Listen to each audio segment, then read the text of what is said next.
Bonjour et bienvenue dans cette nouvelle vidéo sur le module 5, les mouvements d'inventaire dans SAP MM. J'espère que vous allez bien. Moi, c'est pas la grande forme, mais bon, il fallait bien qu'on puisse continuer l'aventure. Là, on s'était arrêté. Alors, dans ce module, on va parler des mouvements d'inventaire dans SAP MM. C'est un sujet essentiel parce qu'il permet de garantir que les stocks qu'on voit dans le système SAP correspondent bien au stock réel dans l'entrepôt. En gros, chaque fois qu'un article entre, sort ou change d'emplacement, tout simplement, SAP enregistre un mouvement d'inventaire.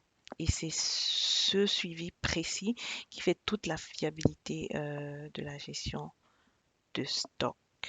Alors, l'objectif de cette leçon sera de comprendre le fonctionnement des mouvements d'inventaire dans SAP MM. Les mouvements d'inventaire assurent la précision entre stock physique et informatique, et chaque opération de stock doit être enregistrée pour garantir la fiabilité des données logistiques et comptables. Alors, l'inventaire physique. L'inventaire physique, c'est le moment où on compare le stock réel avec le stock théorique dans SAP, c'est-à-dire dans le système. On a un stock en physique et puis on a un stock théorique dans le système. Autrement dit, on vérifie si les chiffres affichés dans le système correspondent à ce qu'on a vraiment sur les étagères de manière physique. Il existe plusieurs types d'inventaire: périodique, permanent ou tournant. Dans SAP, on utilise souvent les transactions MI01, MI04 et MI07 pour gérer tout ça. Alors, depuis la création jusqu'à l'ajustement final, c'est une étape cruciale pour garder un stock juste et à jour. La saisie et la comptabilisation des écarts. Une fois qu'on a compté les articles, on peut avoir des écarts entre le stock réel et ce que SAP indique.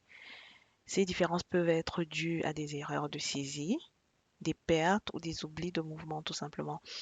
Et avec la transaction MI07, on comptabilise ces écarts, ce qui met automatiquement à jour les quantités et les valeurs dans le système.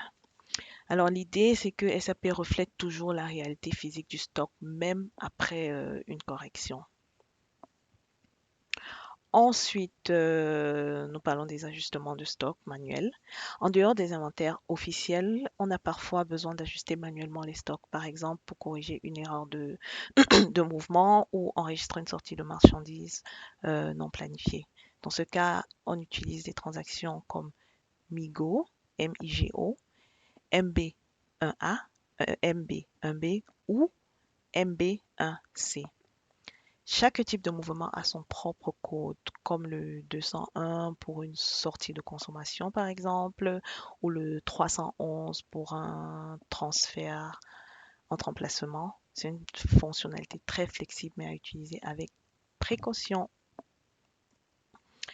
Suivi et traçabilité des mouvements. À chaque fois qu'un mouvement de stock est effectué, SAP crée un document matériel unique. Ce document contient toutes les informations nécessaires qui a fait le mouvement, quand, pour quel article et dans quelle quantité.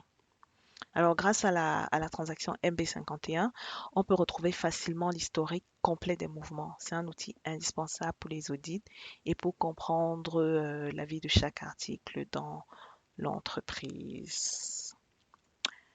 En conclusion,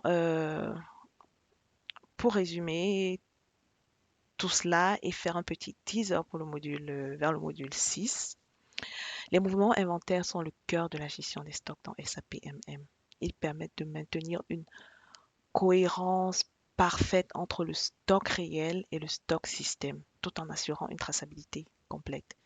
C'est ce qui rend, c'est ce qui garantit la fiabilité des données logistiques et comptables. Du coup, dans le prochain module, on verra comment ces mouvements se traduisent en valorisation et en écriture comptable. On parlera donc du lien entre la logistique et la finance dans SAP. Alors, j'ai hâte d'être au prochain module pour qu'on puisse apprendre ensemble de nouvelles choses. D'ici là, portez-vous bien et on se dit à la prochaine vidéo. Bye bye.